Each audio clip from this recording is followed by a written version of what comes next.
자, 오늘 이제 그 소선지서로 만나는 하나님 주제가 뭐 되게 거창해요. 그러니까 막 이 소선지서 하는 동안에 하나님 막 만나야 될 것 같고 그런데 뭐 이미 만나고 계시잖아요. 그러니까 이제 우리가 소선지서를 통해서 하나님이 어떤 분이신가 좀 이제 알아가는 그런 시간을 갖고 싶어서 이제 주제를 그렇게 정했고요. 오늘은 그냥 그 구체적인 책으로 바로 들어가지 않고 오늘은 그냥 인트로라 그래가지고 그냥 가볍게 소선지서에서 우리가 좀 알고 있어야 앞으로 이제 한 권 한 권 책을 볼 때 좀 도움이 될 만한 그 내용들 몇 개를 좀 간추려서 좀 보도록 하겠습니다. 내용이 뭐 쉽지는 않아요. 쉽지는 않은데 그냥 제가 생각할 때는 이 정도 내용 알고 계시면 성경 읽으실 때도 그렇고 앞으로 저하고 32주 정도 공부 진행하실 때 좀 좋으실 것 같아서 그 내용들을 좀 몇 가지를 정리를 해봤습니다. 자, 선지자라고 하는 그 말이 있잖아요. 선지자. 예, 그러니까 이제 이게 선지자인데 사실은 선지자 그럼 우리들이 머릿속에 떠오르는 선지자들 몇 명 있죠. 누구누구가 있으시냐면 그 선지자들 중에서 우리들이 뭐 엘리야라든지 뭐 엘리사 지금 우리가 이제 큐티하는 그 내용에 이제 그게 포함이 돼 있으니까요. 엘리야, 뭐 엘리사, 뭐 이런 사람들 아마 일차적으로 떠오르실 거예요. 그리고 뭐 또 떠오르시는 분들이 뭐 다윗을 꾸짖었던 뭐 나단이라든지 뭐 이런 분들 아마 이름 떠오르실 겁니다. 자, 그런데 성경에서 이 사람이 선지자다라고 제일 처음에 말한 사람은 시대를 한참 더 거슬러 올라가서 창세기 20장에 나오는 아브라함이에요. 그러니까 이제 우리가 좀 새롭게 좀 우리가 알고 있던 지식을 약간 좀 수정을 할 필요가 있는데 첫 번째 선지자는 다른 사람이 아니라 바로 아브라함이다. 그런데 아브라함이 단지 기록이 없을 뿐이죠. 아브라함이 뭘 쓴 건 아니잖아요. 그렇죠? 예, 책을 쓰거나 하나님하고 있었던 일들을 뭐 이렇게 글로 남기거나 뭐 이러지 않았을 뿐이지, 예, 그 사람이 성경에서는 분명히 선지자다라고 이렇게 이야기하고 있습니다. 이것은 본인이 이야기한 것도 아니고요. 다른 사람이 아브라함은 선지자였다라고 하는 것이 아니고 창세기 20장 7절에 보면 하나님께서 직접 이 사람은 내 선지자다라고 이렇게 이야기해 주세요. 나중에 그 부분 한번 꼭 찾아보세요. 창세기 20장 7절입니다. 제가 거기다 써놨습니다. 그래서 성경에 나오는 최초의 선지자는 아브라함입니다. 그런데 아브라함 말고도 성경의 선지자라고 소개된 조금 약간 의외의 인물들이 이제 몇 명 있어서 제가 거기다 써놨는데요. 미리암 같은 사람이 있어요. 미리암이 누구죠? 미리암이 바로 뒤에 나오는 모세의 누나죠. 모세의 누이. 예, 그래서 미리암을 출애굽기 15장 20절에서 또 역시 선지자라고 이제 이렇게 소개를 하고 있고요. 그리고 또 모세를 또 우리가 신명기에 가면은 모세가 선지자였다. 이렇게 이야기하고 있습니다.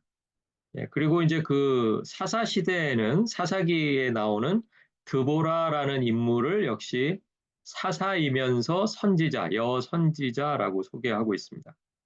자, 그리고 이제 우리가 잘 아는 인물, 이제 사무엘 같은 인물도 예, 성전에서 이렇게 뭐 같이 섬기는데 돕고 하니까 우리가 혹시 이게 이분이 제사장 역할이 아니었을까 이렇게 생각하기가 쉽지만 사실은 사무엘을 사용하시는 방식을 보면 하나님께서 선지자로 사용하시고 계시다라는 것을 성경에서 확인을 할 수가 있습니다. 그러니까 시대별로 본다면요. 아브라함 시대는 무슨 시대냐면 족장 시대라고 불러요.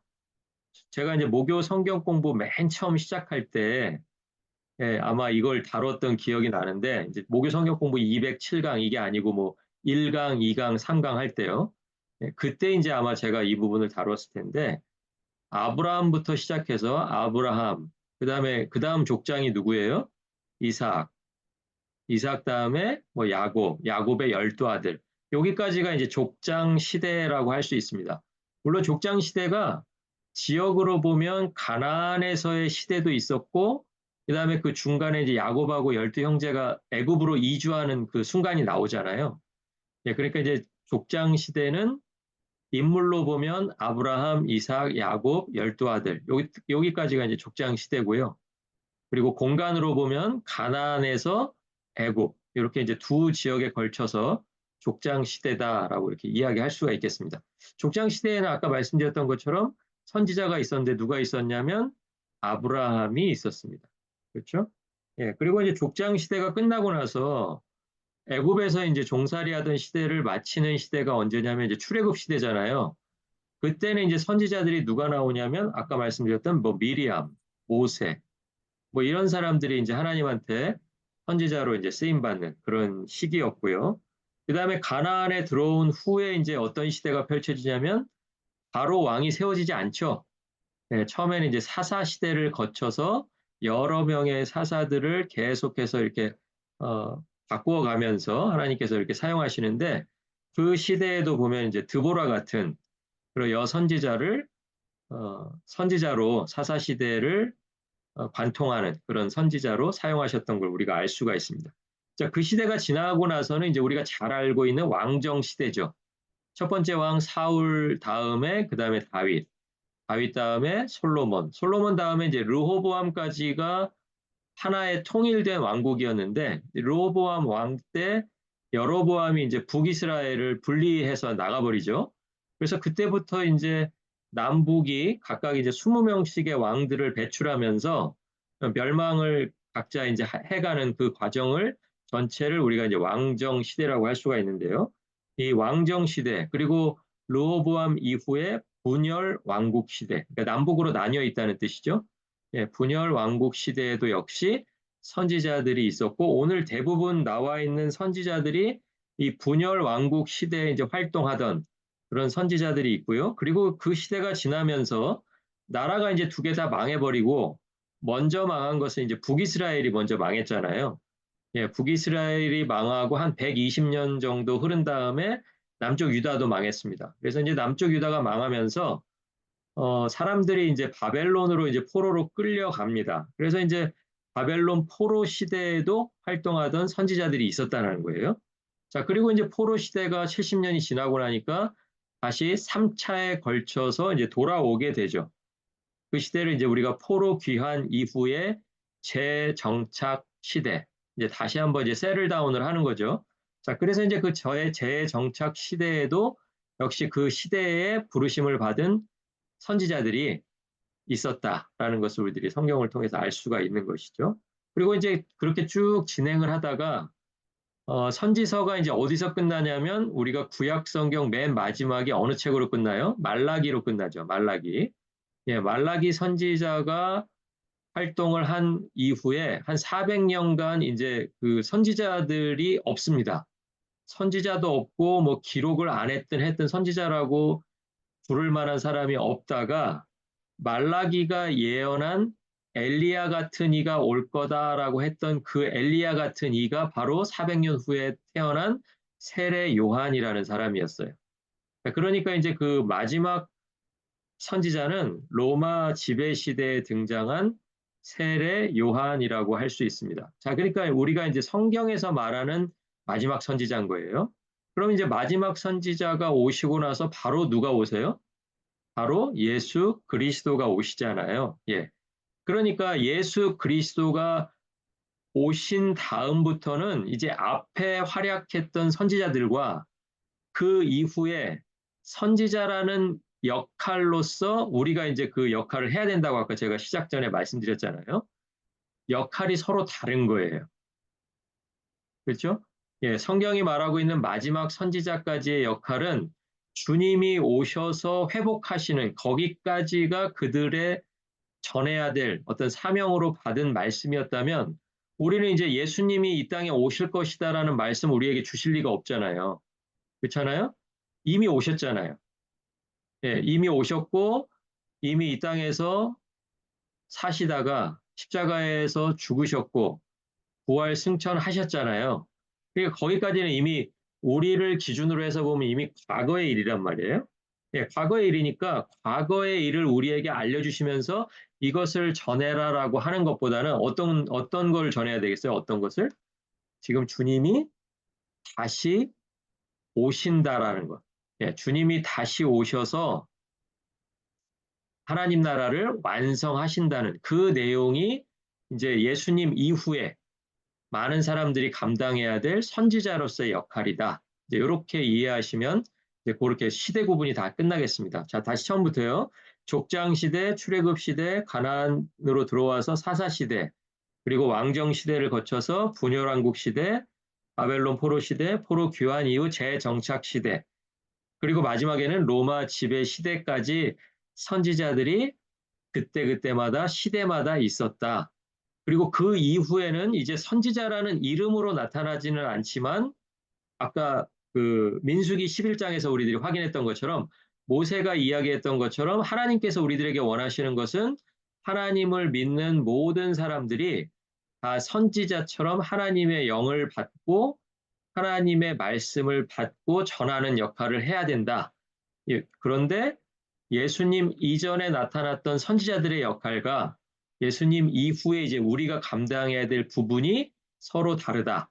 여기까지 이제 이해하시면 이제 선지서를 좀 공부해 나가시는데 이제 기초적인 좀 어느 정도 좀 프레임이 좀 잡혀 가실 수가 있을 것 같습니다. 자, 제가 이제 그 선지자들의 특징을 이제 세 가지를 말씀드릴 텐데요. 이것이 이제 거짓 선지자하고 참 선지자를 이제 가르는 기준이기도 하고요. 성경이 선지자라고 불렀을 때마다 그들에게 나타나는 공통적인 특징이었어요. 첫 번째가 뭐냐면 하나님의 영을 받았다라는 거예요. 이게 제일 중요합니다. 하나님의 영, 그러니까 다른 말로 하면 성령이잖아요. 그러니까 성령이 임하시지 않으면 그 누구도 선지자로서의 역할을 할 수 없었다. 이게 이제 성경이 우리들에게 가르쳐 주는 거예요.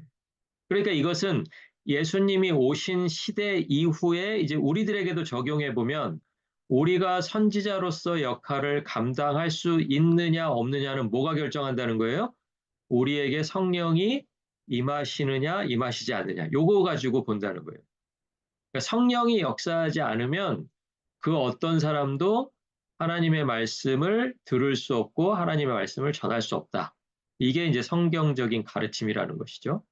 그러니까 이제 예를 들어서 누가 뭐 자기를 선지자라고 소개하든 아니면 선지자라고 소개하지 않더라도 자기가 선지자로서의 역할을 감당하든 우리가 그 사람이 성령으로 움직이는 사람인지 성령이 임해서 움직이는 사람인지 그걸 제일 먼저 봐야 된다는.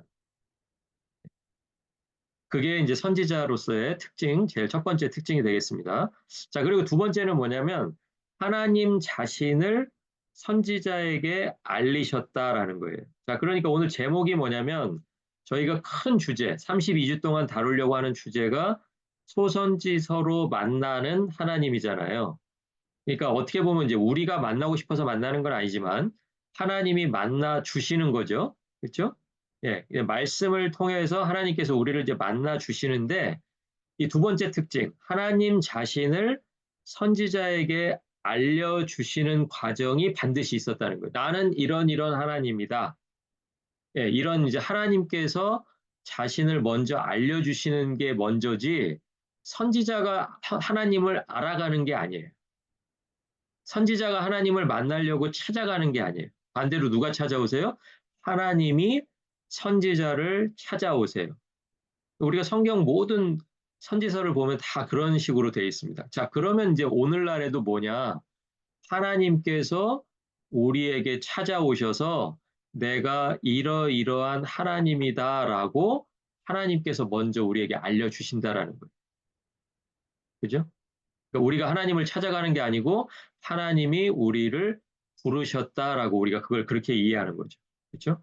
그러니까 부르시지 않으면 우리가 하나님으로 앞으로 갈 수가 없어요. 똑같아요. 선지자들도 하나님께서 자신을 알려주지 않으면 하나님에 대해서 알 수 없었다. 이것이 선지자와 우리의 공통점이라는 거예요. 자, 그리고 세 번째는 뭐냐면 누군가에게 전하라는 명령을 받았어요. 그냥 내가 이러이런 하나님이야. 내가 이러이런 일을 할 거야 해서 그치는 것이 아니라 내가 이런 일을 할 건데 너는 누구에게 가서 내가 이런 일을 할 거라고 전해라 라는 게 이제 선지자들의 사명이었다라는 거예요. 자, 그것은 이제 우리에게도 똑같이 적용해야 되겠죠. 하나님께서 우리를 만나 주셔야 우리들이 하나님을 알 수 있고요. 하나님을 아는 것이 최종 목적이 아니라 하나님이 우리에게 원하시는 것은 그 알게 된 그 하나님을 반드시 누군가에게 전하라고 하는 그 후속 명령이 반드시 있다라는 거예요. 그렇죠? 예. 그러니까 그게 이제 사도행전 1장 8절 같은데 너무나 분명하게 나오죠. 그죠? 오직 성령이 너희에게 임하시면, 그러니까 그것은 마치 선지자들을 만나주시는 그런 장면 같은 그런 요절이에요. 사도행전 1장 8절이요. 성령이 너희에게 임하시면 너희가 권능을 받고, 그러니까 선지자들이 권능 받았던 것처럼 오늘날 성도들이 권능을 받는 거예요. 예루살렘과 온 유다와 사마리아와 땅 끝까지 이르러, 거기 보면 대상이 너무 분명하죠. 자기에게 딱딱 주어진 그 사명의 한계가 분명히 있잖아요. 예루살렘, 유다, 사마리아, 땅끝, 이게 딱 있잖아요. 그러니까 한 사람이 꼭 그것을 다 할 필요는 없지만 성도들을 통해서 하나님께서 보내시고 싶으신 데가 있다라는 거예요. 그죠? 예. 다 땅끝에 가서 서 있게 하실지는 몰라요. 그거는. 근데 하나님이 하시는 일들은 또 그렇게 하지를 않으세요. 하나님이 누군가에는 그냥 사마리아 성에 가서 사도행전 읽어보시면 그게 나오잖아요. 그죠? 누군가는 사마리아 성이 자기의 최종 목적지잖아요. 그래서 거기 가서 사마리아 성에 가가지고 막 전하고 예전에는 이방인처럼 생각하던 사마리아 사람들이 막 변화되고 하니까 예루살렘에서 사도들이 내려와가지고 그 사람들이 진짜 성령을 받았는지 확인하잖아요. 그렇죠? 기억나세요? 네, 제가 막 사도행전 이야기하고 있는데 딴책 얘기하는 것 같아요. 그죠? 네, 아마 다 기억나실 거예요. 예, 사도행전에 그런 이야기들이 나오는 걸 보면 하나님께서는 분명히 말씀을 전해주시고 말씀을 통해서 자신이 어떤 하나님이라는 걸 알리신 다음에는 그 말씀을 받은 사람들이 가야 할 곳이 있다라는 걸 분명히 이야기해 주신다는 거예요. 전해야 될 사람이 있다. 근데 우리는 이제 거기서 끝나버리는 거죠. 거기서. 내가 그냥 말씀 듣고 그냥 내가 좀 뭐 충만하든지 뭐 은혜 받든지 뭐 이러고 그러면 그게 내 인생의 막 신앙생활에 큰 의미인 것 같지만 하나님께서 나에게 원하시는 건 그게 끝이 아니라는 거예요. 그거는 그냥 2단계, 2단계. 마지막 3단계가 있는데 뭐냐면 누군가에게 전하라는 명령을 반드시 주신다라는 거예요. 그게 이제 선지서를 통해서 우리가 확인하니까 오늘날 선지자로서의 역할을 감당해야 되는 성도, 내가 성도 중 한 명이라면 다른 누군가에게는 그 3번 명령을 주셨는데 나는 안 줬을 리가 없잖아요. 그렇잖아요. 성경에 나와 있는 모든 선지자들이 다 똑같이 그 명령을 받았고 오늘 모세가 이야기한 것처럼 민수기 11장 29절에서 모든 백성에게 다 하나님의 영을 주셔가지고 하나님이 선지자 되게 하시기를 내가 원하고 있다고 그렇게 얘기했으면 거기서 내가 예외가 되면 안 되잖아요. 그렇죠? 저 사람에게는 적용이 되는데 나에게는 적용이 안 된다. 그런 말씀은 그런 말씀이 없잖아요. 그러니까 나에게도 누군가에게 그 대신 내가 일부러 내 범위를 뭐 가장 뭐 최대로 이렇게 뭐 잡고 뭐 그러라는 게 아니에요. 나는 나에게 맞는 하나님께서 주신 그 대상이 있다라는 것을 여러분이 기억하셔야 된다는 거예요. 그래서 이것을 기억하셔야 이제 선지서를 공부하는 의미가 있어요.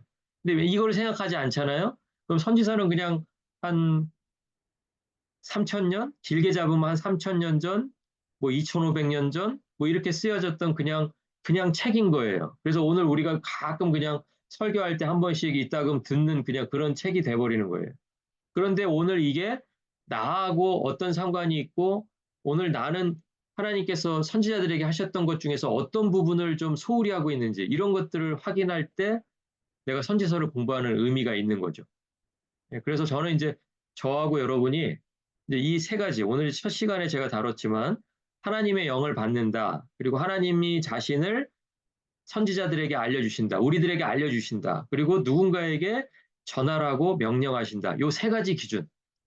요 세 가지 기준을 꼭 기억하셔서 요 성경 공부 다 끝날 때까지 이 기준에 대한 생각을 계속 하시면서 하나님께서 나에게는 누구에게 전하라고 하시는가? 나에게 정해진 대상이 누군가? 그리고 나는 지금 성령에 사로잡혀서 지금 신앙생활 하고 있는가? 이런 것들을 계속해서 점검해 나가실 수 있으면 참 좋겠습니다. 자, 아까 그 읽었던 민수기 11장 29절의 내용 다시 한번 말씀드리면서 오늘날 선지자의 역할은 성도 전체에게 주어졌다라는 것이 성경의 가르침이라는 거예요.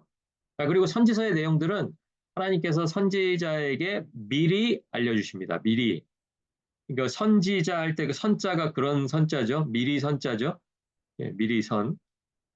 그러니까 뭔가를 하나님이 하실 건데 그것을 미리 알려주시는 이유가 있으실 거예요. 그렇죠? 왜 미리 알려주실까요? 왜 미리 알려주실 것 같으세요? 미리 알려주는 데는 제가 이제 거기 써놓지는 않았는데 두 가지 목적이 있습니다. 한 가지는 내가 끝을 미리 알고 있으면 어떻게 돼요? 두려워하지 않아도 되죠. 그렇죠? 네, 그런 효과가 있습니다. 그래서 그런 효과를 가장 잘 느낄 수 있는 책이 신약에서는 요한계시록이었잖아요. 그렇죠? 하나님께서 요한을 통해서 마지막 날에 대해서 굉장히 자세하게 알려주시고 우리들이 그것을 같이 읽으니까 그것을 읽는 그 당시 교회들, 그리고 또 오늘을 사는 저희가 요한계시록을 읽을 때 가장 큰 유익은 뭐냐면, 아, 마지막 때가 이렇게 되겠구나라고 하는 것을 미리 알려주셨기 때문에 우리들이 필요 없는 두려움을 가질 필요가 없다라는 거예요. 그렇죠? 네, 그냥 미래에 대해서 막연히 불안해하고 잘못되면 어떡하지? 이렇게 생각할 필요가 없다는 거. 그게 이제 하나 유익이고요. 미리 알려주시는 유익이고요. 그리고 두 번째는요, 3번하고 연관해서 한번 생각을 해볼게요. 누군가에게 전하라는 명령을 받았습니다. 그러면 이 전하라는 내용은 나도 아직 경험해 보지 못한 거예요. 그렇죠? 내가 경험해 본 것을 전하는 게 아니에요. 여러분. 예. 예를 들어서 전도, 이게 좀 중요한 얘기라서 제가 중간에 좀 할게요. 전도를 안 하는데 왜 안 하는지를 이제 자기가 얘기할 때 내가 아직 경험해 보지 못해서 전도를 못 한다는 거예요. 그런데 하나님 말씀은요, 내가 그것을 경험했기 때문에 선지자들이 전한 게 아니에요. 하나님이 전하라고 한 일을 내가 전할 당시에 보면 나도 아직 경험하지 못한 일이고요. 나로부터 그 이야기를 듣게 될 그 누군가도 역시 경험하지 못한 일이에요. 맞아요? 맞죠? 자, 그런데 내 입장에서는 미래를 알게 되면 어떤 유익이 있다고요? 두려워하지 않아도 되는 유익이 있어요. 자, 그런데 내가 전하는 대상에게는 어떤 유익이 있냐면, 예를 들면 요나가 아수르, 니느웨에 가서 말씀을 전하라고 해서 니느웨 왕을 비롯해서 모든 사람들이 다 그 짐승들까지 다 베옷을 입고 끌어앉아서 회개를 할 때 하나님께서 용서를 해주셨잖아요. 그죠? 그러니까 그때 유익이 뭐였어요? 말씀을 들었을 때 미리 벌어질 일을 미리 들었을 때 내가 그 말씀을 듣고 돌이킬 수 있는 기회가 생기죠. 이게 만약에 미래 하실 일에 대해서 아무도 이야기해주지 않으면 내가 그냥 살던 대로 살고 내가 하고 싶은 거 하다가 그냥 그 하나님이 정해놓은 끝으로 가버릴 거 아니에요. 예, 그런데 성경의 많은 부분에서 하나님께서 미래에 대해서 또 심판에 대해서 그렇게 이야기하셨을 때 그 이야기를 듣고 돌이킨 사람들이 있었다라는 거예요. 그러니까 이 얘기는 무슨 얘기냐면 우리들이 1번, 2번, 3번의 기준으로 나를 돌아보면서 특별히 3번에 대해서 우리가 최선을 다해서 했을 때 그 유익이 뭐냐면 누군가가 갖지 못할 수도 있었을 그 기회를 한번 가질 수 있는, 그러니까 회개할 수 있고 돌이킬 수 있고 그 마지막의 결과를 바꿀 수 있는 그 기회를 가질 수 있는 그것이 우리의 행동으로 인해서 바뀐다는 거예요. 그러니까 우리들이 그것을 바뀌는 걸 알면은 이것을 안 하면 안 되잖아요. 그렇죠? 안 하려고 하는 사람들이 있었잖아요. 그죠? 요나 같은 사람들은 적극적으로 안 했잖아요. 그렇죠? 적극적으로 안 하고 도망가고 피해가고 하다 결국 하나님이 그걸 붙잡아가지고 막 하셨는데 가만히 생각해 보면 요나에게도 그것은 유익이었을 뿐만 아니라 요나를 통해서 듣고 있는 니누의 백성들에게 그것은 너무나 큰 기회이자 유익이었을 거라는 거예요. 그 요나라도 없었다면, 그냥 그 대충 전하는 그 요나마저도 없었다면, 니누의 백성들이 그냥 다 망해버렸을 거 아니에요? 40일 이내에 망했을 거 아니에요? 하나님이 40일 이후에 멸망할 거다, 이렇게 했으니까, 그 사람들이 아무리 자기 마음대로 살고 싶다고 해봐야 40일 즐길 거 즐기고 나면 이제 끝 아니에요? 근데 그런 일이 벌어지지 않았다라는 거예요. 그러니까 그들에게 기회가 될 수 있는 것이 바로 하나님께서 나에게 누군가에게 전하라는 명령을 받았다는 것을 내가 깨닫는 순간에, 아, 나에게도 그들에게도 유익이 되는구나. 그럼 내가 이 일을 하는 게 맞구나. 이제 이렇게 생각을 우리가 바꿀 거라는 거죠. 그것이 이제 선지서를 공부하는 목적 중에 하나이기도 합니다. 그래서 이제 미리 알려주는 이유, 그 두 가지도 한번 꼭 기억을 하셨으면 좋겠습니다. 그럼 이제 우리가 그 책으로 한번 이제 들어가 보시겠는데요. 소선지서라고 부를 수 있는 책들이 어디서부터 시작이 되냐면, 다니엘 뒤부터 시작이 됩니다. 다니엘 뒤에 있는 책이 뭐예요? 호세아죠. 다니엘, 호세아. 자, 호세아부터 한번 해볼까요? 호세아, 요엘, 아모스, 오바댜, 요나, 미가, 나훔, 하박국, 스바냐, 학개, 스가랴, 말라기 총 12권입니다. 자, 요것을 우리들이 책으로 구분할 때는 소선지서라고 합니다. 그러니까 작은 선지서라는 거예요. 자, 그러면 작은 선지서가 있으면 큰 선지서도 있을 거 아니에요. 그죠? 자, 큰 선지서는 어떤 책들이 큰 선지서냐면 이사야, 예레미야, 에스겔 이렇게 세 권을 우리가 큰 선지서, 대선지서라고 이렇게 부릅니다. 그러니까 대선지서는 세 권이고요. 소선지서는 전체가 12권입니다. 자, 그런데 우리가 어떤 책은 대선지서라고 부르고 어떤 책은 소선지서라고 부르는 이유는 그 선지자가 뭐 활동을 잘했고 많이 했고 그 사람을 따르는 사람들이 많았고 뭐 이런 거하고는 아무 상관이 없어요. 단지 뭐하고 상관이 있냐면 그 선지서의 분량, 책의 분량하고 상관이 있습니다. 자, 그러니까 이사야 같은 경우 보세요. 제가 거기다 써놓은 게 그게 장수예요. 장수. 네, 장수. 여러분 성경에도 아마 이게 다 표시가 돼 있을 건데 이사야 같은 경우는 66장까지 있습니다. 굉장히 긴 성경이죠. 그래서 성경의 분량이 길기 때문에 우리가 대선지서 이렇게 부릅니다. 자, 그럼 이제 밑으로 한번 내려가 보시면 이제 소선지서는 제일 긴 성경이 어느 거예요? 호세아하고 스가랴예요. 스가랴. 네, 호세아하고 스가랴. 14장, 14장. 그러고 나서는 뭐 10장 넘어가는 것도 없어요. 제일 긴 게, 그 다음 긴 게 아모스, 9장. 그리고 이제 다음 주에 우리가 다루게 될 오바댜 같은 성경은 장수가 챕터가 하나밖에 안 됩니다. 그러니까 뭐 1장, 2장 그런 것도 없어요. 그냥 오바댜 1절, 오바댜 2절, 뭐 이렇게밖에 안 됩니다. 자, 이제 그런 성경들이 이제 쭉 이렇게 나오는데요. 전체 성경 분량으로 봐도 이 12권을 다 합해봐야 대선지서의 한 3분의 1. 그러니까 이 한 권 한 권, 이사야, 예레미야, 에스겔, 그 한 권의 책 정도 분량밖에 안 되는데 그 안에 12개가 나눠져 있는 거예요. 예, 이게 그 대선지서, 소선지서. 그러니까 제목이 소선지서로 만나는 하나님이잖아요.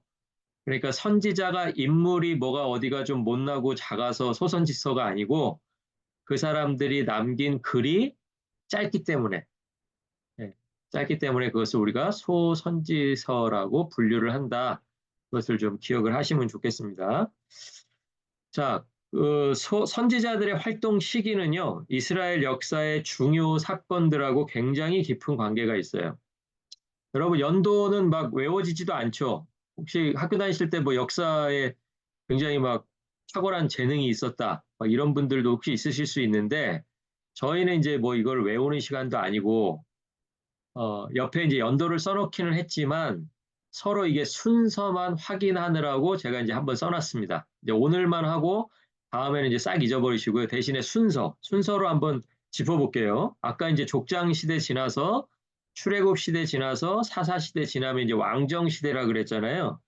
그 다윗과 솔로몬 시대를 지나서 왕국이 남북으로 분단된 게 누구 때였어요? 르호보암 왕 때. 솔로몬의 아들 르호보암 왕 때 북이스라엘이 갈라져 나가면서 그 북이스라엘의 첫 번째 왕이 누구냐면 여로보암.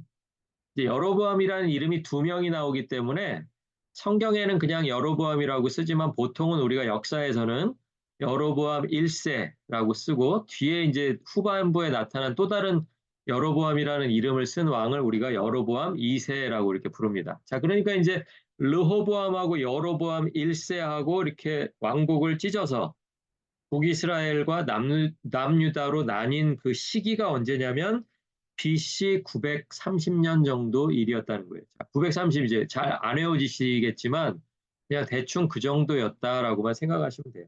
자, 요게 몇 세기 할 때는 이게 어떻게 될까요? 몇 세기? 930년이면 몇 세기일까요?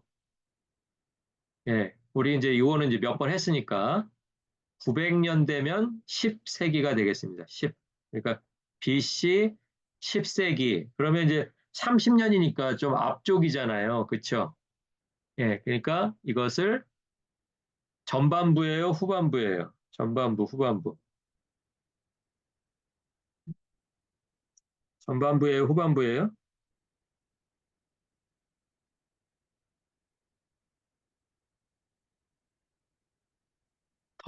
이게 앞쪽이잖아요. 그죠? 예, 앞쪽. 예, 930년이니까 전반부.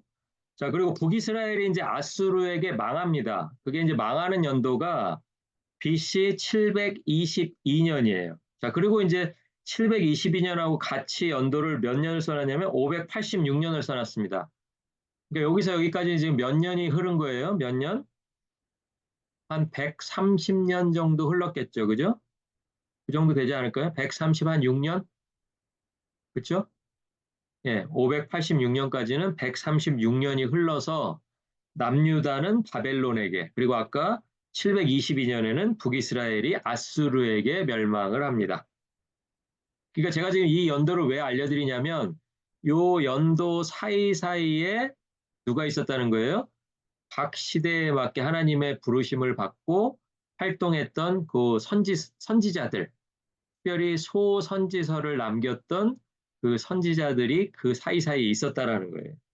자, 그리고 이제 그 바벨론 멸망할 때 우리가 이제 오바댜를 다룰 때 이제 이 내용을 한번 할 건데요. 우리가 얼마 전에 이제 큐티 생명의 삶에도 이 내용이 나왔었는데 에돔에 대해서 이렇게 저주하는 그런 장면이 나오죠.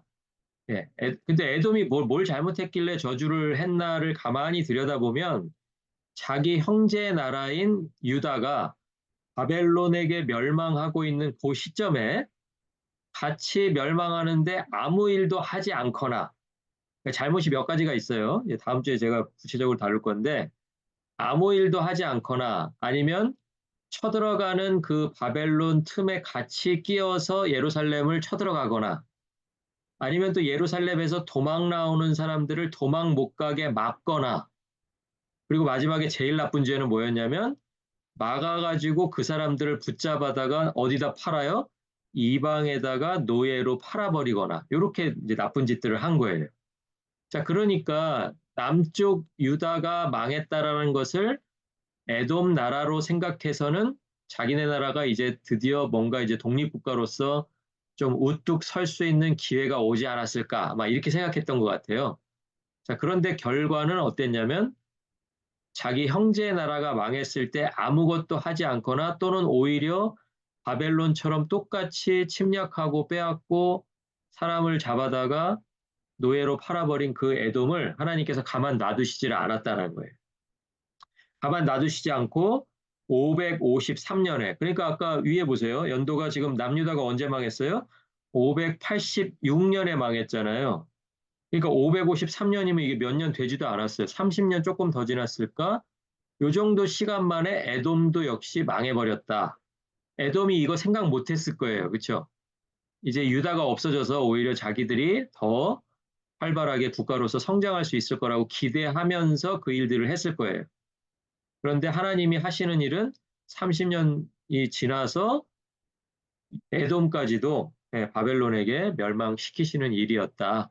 이것을 분명히 선지자들을 통해서 알려주셨다라는 게 이제 포인트예요. 이것을 그냥 해버린 게 아니라 이 사이에도 누군가를 통해서는 그 에돔의 멸망을 전하게 하신 것이 바로 하나님이 선지자들을 부르신 이유다. 그것을 말씀을 드립니다. 자, 그리고 이제 유다가 바벨론 포로로 잡혀갔습니다. 잡혀갔다가 이제 다시 돌아와요. 돌아오는데 이제 한 번에 다 돌아온 게 아니라 세 번에 나누어서 돌아옵니다. 그래서 이제 나누어서 돌아오는 해가 첫 번째 해가 뭐 537년, 그 다음에 5세기로 넘어가서 458년, 그리고 444년. 이렇게 넘어옵니다. 자, 그렇게 넘어오는데 첫 번째 포로 귀환은 수룹바벨하고 같이 했고요. 그리고 두 번째는 에스라, 학사 에스라하고 같이 돌아왔습니다. 그리고 세 번째 마지막 포로기환은 느헤미야하고 같이 돌아왔습니다. 그러니까 스룹바벨하고 느헤미야는 사실 총독의 자리에 임명돼서 돌아온 거죠. 예, 그리고 이제 두 번째 돌아온 에스라는 학사 에스라로 이제 소개되어 있는 그 사람입니다. 자, 그렇게 해서 이제 그 각각의 연도들이 있습니다. 자, 이제 연도들을 제가 말씀드린 이유가 뭐냐면 예를 들면 이런 거예요. 예를 들면 호세아, 아모스, 요나, 미가를 하나님께서 BC 8세기에 기록하도록 하셨어요. 그죠? 아, 자, 이 내용을 외우라는 게 아니라 이제 사실을 알려드리는 거예요. 호세아, 아모스, 요나, 미가는 8세기에 기록되었는데 이게 무슨 의미가 있냐라는 거예요, 역사적으로. 그러면 이제 위에 우리가 벌어진 사건을 봐야 되는 거죠. 자, BC 8세기니까 700으로 시작하는 해들이 BC 8세기잖아요. 그죠? 701년, 702년, 703년, 이렇게 해서 799까지가 8세기인 거잖아요. 그죠? 맞죠? 자, 그러면 이제 그 해당하는 해 뭐가 있었냐는 거예요. 위에 올라가서 보시면 북이스라엘이 아수르에게 멸망한 해가 언제예요? 722년이죠. 그렇죠? 그러니까 우리가 이 중요한 사건이 대충 언제 있었다는 거 알고 있다면 호세아, 아모스, 요나, 미가를 우리가 외우지는 못하지만 호세아, 아모스, 요나, 미가를 통해서 하나님이 하시고 싶은 이야기가 뭐라는 거예요? 뭐를? 앞으로 내가 북이스라엘을 아수르에 의해서 멸망시키겠다라고 하는 내용이 그 선지서 안에 포함이 돼야 된다는 거죠. 그렇잖아요. 그게 아까 위에서 얘기했던 하나님이 그냥 행하시는 게 아니라 일을 하시기 전에 선지자를 통해서 알려주셔서 누군가에게는 하나님이 앞으로 일어날 일을 미리 알게 해서 누군가에게 전하도록 그게 선지자의 사명이었다면 오늘 호세아 같은 선지자, 아모스, 요나, 미가 같은 선지자들을 들어서 하나님께서 뭐를 알리고 싶으셨냐면 그게 바로 722년에 일어났던 북이스라엘이 아수르에 멸망하는 사건, 네, 그 사건이 있을 거라는 거예요. 자, 그러니까 이제 여러분이 궁금하시면 이걸 어떻게 확인해야 되겠어요? 호세아, 아모스, 요나, 미가를 읽어보시면서 그 안에서 아수르에 대한 이야기를 하고 있는지 안 하고 있는지 예, 그걸 확인해 보면 이게 딱 제가 무슨 얘기 하는지 지금 설명이 이해가 되시겠죠? 예, 되시겠죠? 예, 지금 속으로, 아, 뭐 이런 것까지 해야 돼? 막 이러실 수도 있는데, 한번 해보시라는 거예요. 아, 지금 시간이 좀 많이 갔네요? 예, 오늘 첫날이라 좀 제가 시간을 너무 못 맞췄는데, 제가 3분만 더 할게요, 3분만. 자, 그래서 이제 똑같은 기준으로 보면, BC 7세기 후반에는 나훔, 하박국, 스바냐가 기록되었다라는 거예요. 7세기 후반이니까 600으로 시작하는 뒷자리일 거 아니에요. 그죠? 600, 뭐, 80 몇 년, 뭐, 아니, 680이 아니라, 뭐죠? 아니, 아까 BC는 예를 들어서 600년이다 그러면 이제 599, 598 숫자가 점점 작아지잖아요. 그죠? 예? 예, 그러니까 후반이라 그러면은 숫자가 작은 쪽이죠. 아까 제가 처음에 좀 잘못 설명드렸는데, AD처럼 1, 2, 3, 4로 나가는 게 아니고, 예를 들어서 600년 다음에는 숫자가 작아지잖아요. 600년 다음에는 몇 해예요? 599년이잖아요. 그 다음에 598년이고, 그죠? 그러니까 599년은 6세기 초반이 되는 거죠. 6세기 초반. 그렇죠? 자, 그러니까 7세기 후반이니까 뭐 610년, 620년 뭐 요때쯤에 나훔, 하박국, 스바냐를 기록하셨다는 것은 자, 이미 이제 북이스라엘은 멸망했으니까 북이스라엘 이야기가 거기에 나오지 않을 거라는 거예요. 그럼 무슨 이야기가 나오겠어요? 무슨 이야기? 586년에 남유다가 바벨론에게 멸망당하는 이야기. 그게 나오겠죠. 그렇죠? 예. 아니면 그 뒤에 뭐 에돔이 바벨론에게 멸망당한 553년의 사건이 그 선지자 책들에 나오겠죠. 그렇죠? 예. 예. 그러니까 선지자들을 우리들이 하나님께서 들어 쓰실 때 그 시대마다 있었던 그 사건들하고 연결시켜서 아, 이 선지자는 지금 어떤 사건을 하나님께서 하시기 전에, 일으키시기 전에 하나님께서 사용하셨던 선지자였던 것을 우리들이 기억하면 그 내용에 대해서 훨씬 더 많은 것들을 알 수 있다는 거예요. 그래서 똑같은 기준을 가지고 만약에 바벨론 포로기 이후에는 학개, 스가랴, 말라기가 기록되었습니다. 그러니까 학개, 스가랴, 말라기에는 이제 너희들이 바벨론 포로될 것이다 이런 이야기가 나오지 않아요. 그럼 이제 그 다음에 뭐가 나오겠어요? 바벨론 포로에서 돌아오는 이야기가 나오겠죠. 그죠? 바벨론 포로에서 귀환해서 그 다음에 귀환해서 하는 일들이 뭐예요? 뭐 성벽 쌓고 성전 새로 건축하고 뭐 이런 얘기가 나오겠죠. 회복되는 이야기. 자, 그러면 이제 그런 것도 우리가 확인해 볼 거고요. 자, 그리고 이제 요엘하고 오바댜는 553년보다 이전에 쓰여졌다는 것을 우리가 알 수 있어요. 어떻게 알 수 있냐면 거기서 에돔이 바벨론에게 멸망당한 BC 553년의 이야기를 하고 있거든요. 그러니까 우리가 그 연대를 앞두고서 책을 썼다고 봐야 되는 거겠죠? 항상 선지자는 미래의 일을 알려주시니까 그렇죠? 553년에 일어날 일을 553년이 지나고 나서 알려주실 필요는 없잖아요. 왜냐하면 벌써 역사에서 일어난 건데. 근데 선지자들은 항상 뭐예요? 그 사건이 일어나기 전이니까 우리들이 에돔에 대해서 이야기하고 있는 요엘이나 오바댜 같은 성경은 아, 이거는 연대를 누가 가르쳐 주지 않아도 553년보다는 훨씬 이전, 그러니까 뭐 580년이라든지 아니면 610년이라든지 뭐 이런 앞쪽에 나와 있는 연대에 이것을 썼을 것이다.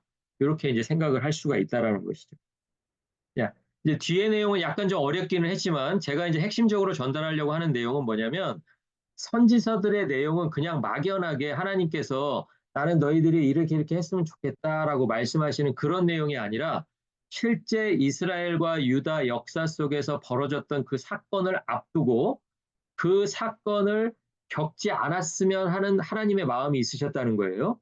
그리고 또는 그 사건을 통해서 필요 없는 두려움을 갖지 않기를 하나님이 원하시면서 각 시대마다 선지자들을 뽑아서 그 선지자들을 부르셔서 선지자들에게 자기를 알리시고 하나님이 전할 대상을 알려주셨다. 이게 이제 오늘 배운 내용의 핵심이 되겠습니다. 자, 오늘은 이제 이렇게 인트로를 좀 해봤는데요. 다음 시간에 저희들이 이제 첫 번째 책으로 들어가서 오바댜 성경을 하게 될 텐데 오늘 배운 내용도 조금 어렵기는 했지만 여러분이 처음부터 한번 이렇게 쭉 정리하시면서 여러분 것으로 좀 만들어 주시고요. 특별히 아까 제가 강조했던 그 선지자들의 세 가지 특징 이것을 꼭 공부하실 때마다 좀 기억해 주시면 좋겠습니다. 오늘 좀 긴 시간이었는데요. 여러분 첫 시간 공부하시느라고 수고 많으셨고요. 다음 주 목요일 7시 45분에 다시 준비해서 찾아뵙도록 하겠습니다. 수고 많으셨습니다. 감사합니다.